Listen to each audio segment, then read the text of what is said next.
Welcome to Fuel Disclosure, a Moffitt Services podcast. On this show, you will learn how Moffitt Services is pioneering the fuel delivery industry.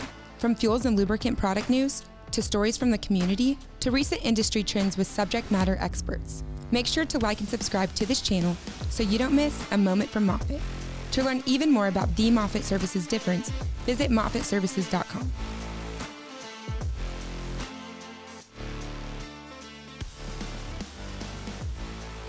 Hello, and welcome back to another episode of Fuel Disclosure, a Moffitt Services podcast. Today is an especially special day because we have some of the Moffitt VIPs with us, and we are going to be talking about what we do during disaster relief. So we have a few people on the team, and I'll just go ahead and let them introduce themselves. First off, we're going to start with Peyton. Peyton Hughes. I help with the operations for RMI, which is our disaster and environmental resources. Perfect. Rusty? It's Rusty Moffitt. My main role is president and head of all operations for all Moffitt companies.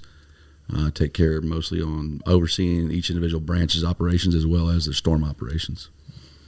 And then Charlie. And I'm Charlie Caswell. I'm part owner of the transportation and logistics business that Rusty and I have. And I've been working storms for 20 plus years, so quite familiar with a lot of the operations on all pieces of the business. Awesome. Well, thank you so much. And then today I just want to get started with when a disaster happens, kind of walk me through like what the process is. Do you drop everything and go? How do you decide that you are going to go and be on a storm? And then when you do go, tell me kind of what that looks like and what happens during that. You can all kind of just butt in. Usually we're watching weather models and keeping our eyes on weather way in advance of it even coming as public national news. So we'll be keyed in on various independent models from different meteorologists as well. And then when it comes to fruition and things actually start materializing and starts coming on national news, Weather Channel, we keep an eye on impact areas, potential, and we'll actually go ahead and mobilize typically 3 days in advance, just depending on where it is in the country.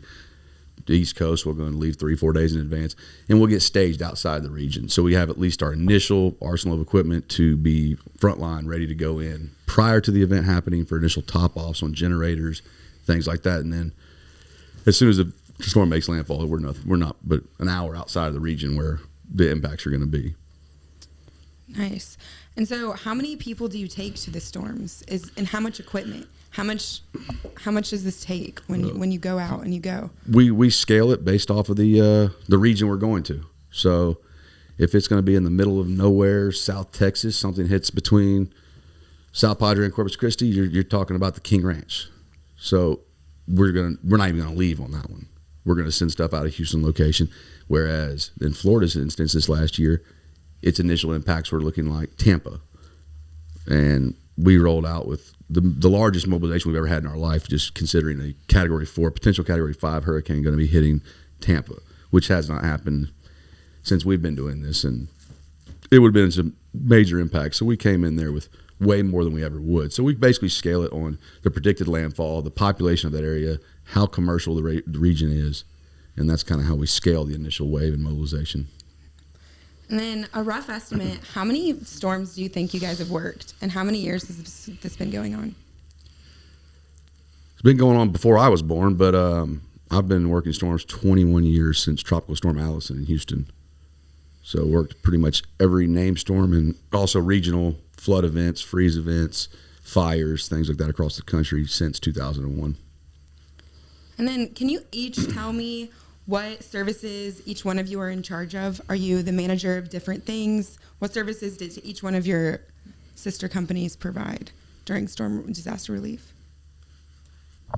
Go with Charlie. Start with our transportation side. Well, yeah, we start off, we haul all the equipment, or mobilize and assist both Moffitt Services and RMI on the initial stage. So as we're going out to the various regions, we have fuel cubes, we'll have dumpsters, we'll have miscellaneous equipment, connexes, things that are needed on the initial wave as we go. Upon arrival, we try to get these trucks offloaded and staged into a Walmart parking lot, or wherever we can really find as a more permanent solution based on the storm. But once we get staged, we try to get the equipment off of our trucks and off of our trailers as fast as possible, get them to a yard, and then we start utilizing our assets to work for our customers, moving generators and drying equipment and different types of necessities that they might need. I also dispatch dumpsters. I will go out and offload trucks. So, I mean, wherever the need is, we pretty much always fill in with every storm's different, and there's always a different need based on every storm. So that's kind of my average typical start on a storm. So, yeah. And it's been very helpful over the years having the transportation Moffitt Caswell business, because we move a lot of equipment in a very short period of time, and having those additional assets from the Moffitt Caswell Southern Trucking side is extremely valuable. We don't have to deal with outside haulers that literally start a clock and hit our time the second we hit the location that's delivered. We don't know where we're going to be delivering to. So equipment and loads and bulk tanks and everything will stay on the back of these trucks for multiple days until we literally find a place to set it. Most of your typical freight companies won't do that. So owning the heavy haul and the trucking business has really assisted us in the initial mobilization of these events. And then once we're able to get mobilized, set up and stationary at a location, Moffitt Caswell is able to go to work for our existing customers as well. We do generators, like Charlie was saying, we haul generators, we haul drying equipment, we haul any supply trailers, mobile warehouses for restoration contractors, and set these on locations, whether it be their staging yards or directly moving these to job sites, and also doing setup, tear down, and relocating to other job sites. So as soon as they're freed up in the initial mobilization for assisting, bringing assets for Moffitt Services, RMI, Moffitt Caswell is immediately able to go back to work, assisting customers setting jobs. And you say multiple locations, so you can go to any storm nationwide, or even anywhere around the world? Multiple, yeah. So we cover all 48 continental United States on the transportation side between brokerage and our own assets. If it's a large event, large storm, we're going to send all of our own assets. If it's a small isolated event, we're going to handle this through our Moffitt Services brokerage department, MCST Logistics, which is the brokerage on our trucking business. We also have brokerage on our site services work, which is dumpsters, toilets, temp fencing, as well as haul off disposal and water extraction is typically what we do on the brokerage side on the RMI. It gets a little more intricate when we bring our own assets, and we do quite a bit more services as far as our own assets in the field during a disaster. Nice. But any multiple locations I was discussing is within a storm region. So we've got one customer that needs 50 jobs set, and they've got 400 generators across those jobs. Moffitt Caswell will come in, they'll load their own trucks, they'll take the equipment to offload their own trucks, as well as set equipment around all the buildings and losses that have taken on water damage, wind damage, missing roofs, whatever may have happened to that structure. Moffitt Caswell will come in and set up equipment all around the facility for our clients. Yeah, so that's one of the good things. Our drivers are also operators, right? So they can operate the equipment, they can help stage the jobs for the customers. That way when they show up, they're pretty much just piecing the gear together, hooking it up, and there's a value-added service there for our customers, whereas a typical truck driver, typical owner-operator is not going to be able to operate equipment. They're not going to be able to handle the picking and assisting of the needs that the customers have. So yeah.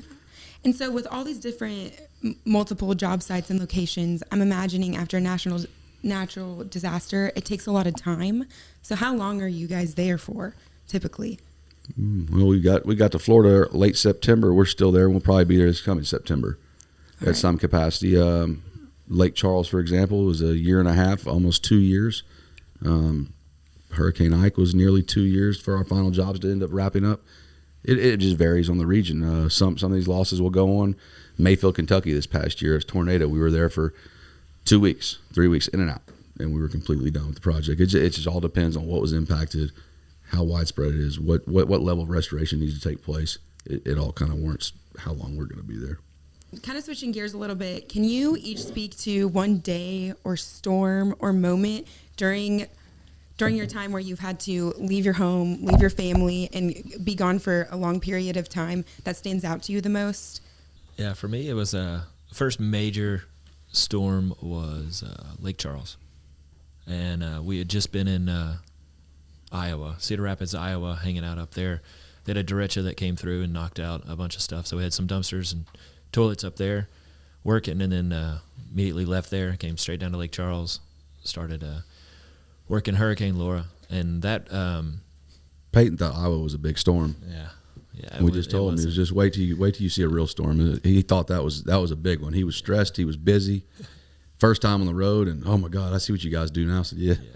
No, this isn't even a sample. Yeah, then it just got it just magnified by about 150 times, and so that was trial by fire, getting thrown in, starting to learn, see different sides of it. The expectations, the understanding, the communication that had to take place, not only with the customers but also with all the different drivers, all the different moving parts.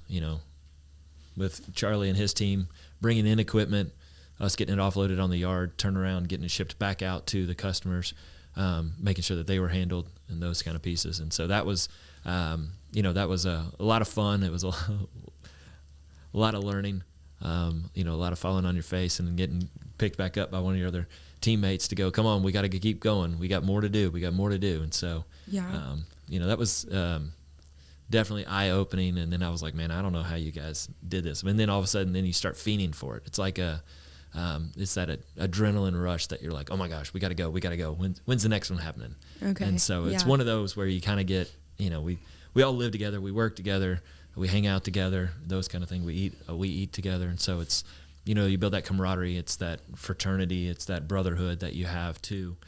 We know each one of us has got each other's back. If we're struggling with this or we're struggling with that or we need help here, doesn't matter what your role is or what your job title is, people are jumping in and making it happen, because at the end of the day, we got to make sure that the customers are taken care of. Mm-hmm. Yeah. And I can probably piggyback on that a little bit with what Peyton was saying.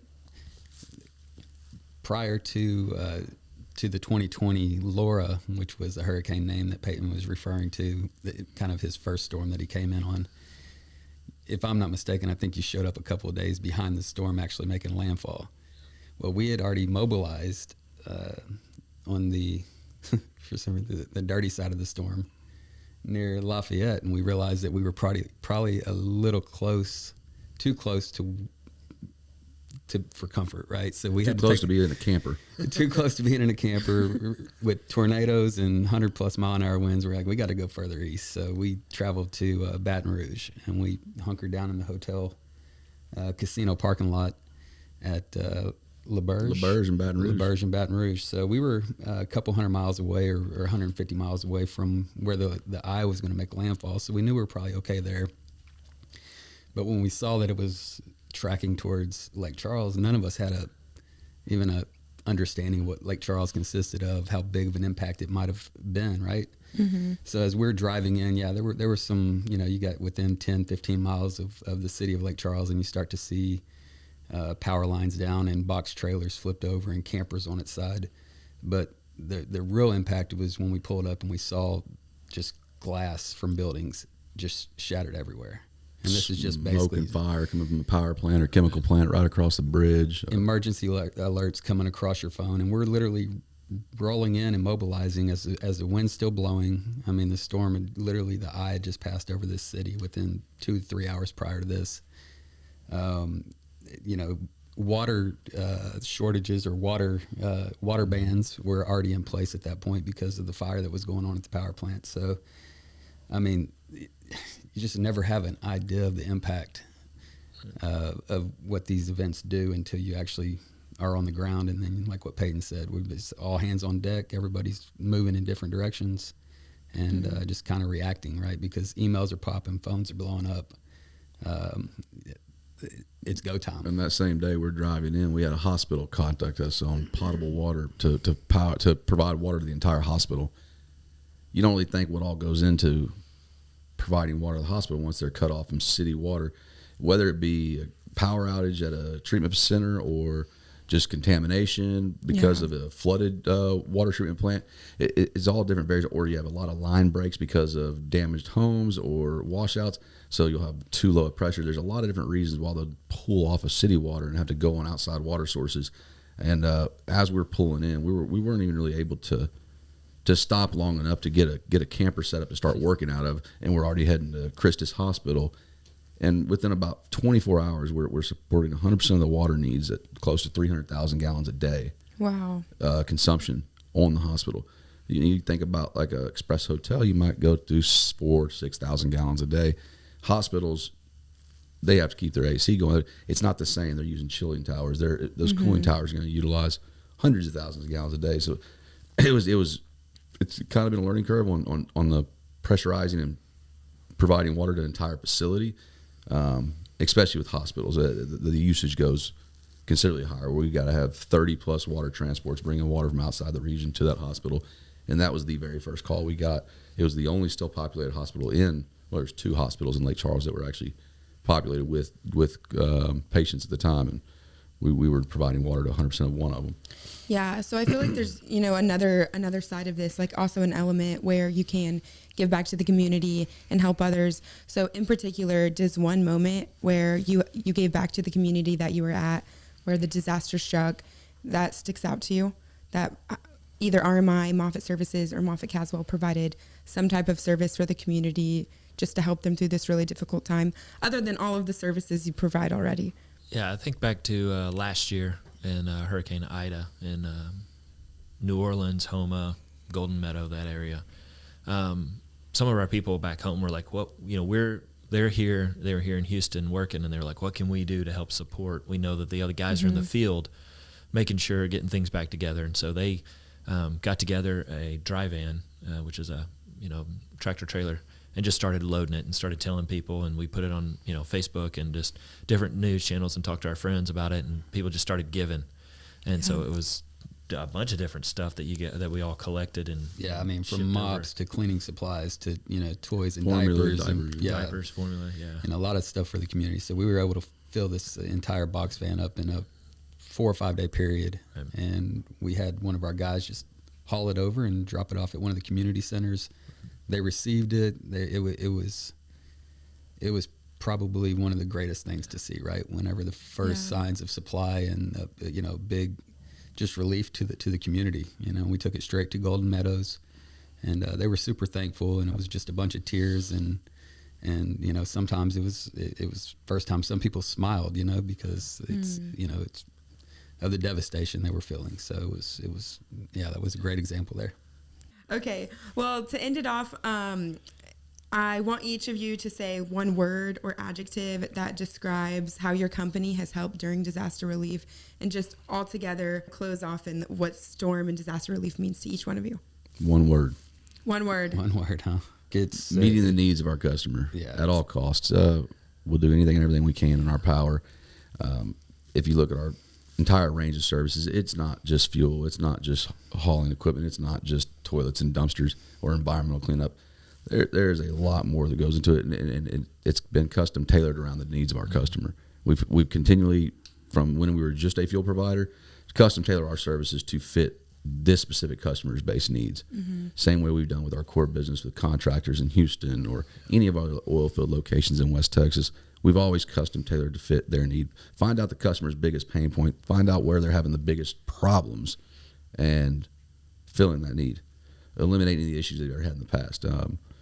Before we started chasing storms or traveling on storms in 2001, before we ever moved, and when I was down, just the stories you'd hear about the way they'd be serviced in these events, and no one ever thinks about the amount of fuel, the amount of equipment it takes to get these communities back up and operational. And we really just kind of gravitate towards that because we are a service sensitive company. So that's a lot more than one word, right? But closing statement. But I think it goes into availability, right? Because you've listened to your customer base, you've seen the pressure points, pain points for them, and you're just available. You're available to go out and start a new business. You're available to go get the equipment, and you're available to get on site and take care of the issue at hand. What does that look like? It's all of the pieces that come together to make it as seamless. Our job is to get the community back up and running as quickly and as efficiently as possible. Some could like put this business as like, oh, they try and overcomplicate it, or oh, that we don't do that. We don't work on weekends. We don't do this. That's just never been our vocabulary. We'll do anything and everything we have to do to make sure our customers are serviced. And we always, you know, from the outside looking in, you look at how busy, how crazy it is, how much work it actually is in a short period of time, and how, you know, you think it's a lot of hard work. I had a friend of mine tell me one time, this business is easy. What you have to do to make it happen isn't as easy, but the business is really easy. All you got to do is respond, answer your phone, and perform. There's only two things you have to do: answer your phone and perform. Answer that email, perform. Text message, however those orders come in, however those requests come in, just answer and be available and perform. So you look at it that way, it actually is a pretty easy business, right? just do what they tell you to do. Do what they tell you to do, or what they ask you to do, right? Hey, I need 10 loads of gravel to stabilize this yard. Yes, sir. Right? I mean, it's not something that we do on a daily basis, but if we get that request, you know, not only are we going to deliver it, but we're also going to send a skid steer over there. We're going to send an operator. We're going to smooth it out for them. We're going to pack it. We're going to, you know, see how it works. If we need to bring in more, cool. Help our customers set up their own laydown facilities. Right. You know, so it's not just, it doesn't just end with our core business. There's always additional requests. And with those requests, there's opportunity. So that's really cool. That's awesome. Well, I appreciate each and every one of your time. I know it's a really busy season. So thank you so much. And I appreciate learning more about how you guys all support in disaster relief. It's awesome. It's great. I'm really excited for everyone to hear a little bit more about it. And yeah, thank you. Thank you. It was fun. Thanks. Yeah, Thanks for tuning in to another episode of Fuel Disclosure, a Moffitt Services podcast. We hope you enjoyed today's episode. Please be sure to like and subscribe to this channel so you don't miss a moment from Moffitt. And if you're ready to take your business to the next level with a team that delivers industry-leading service and no downtime, visit us at MoffittServices.com.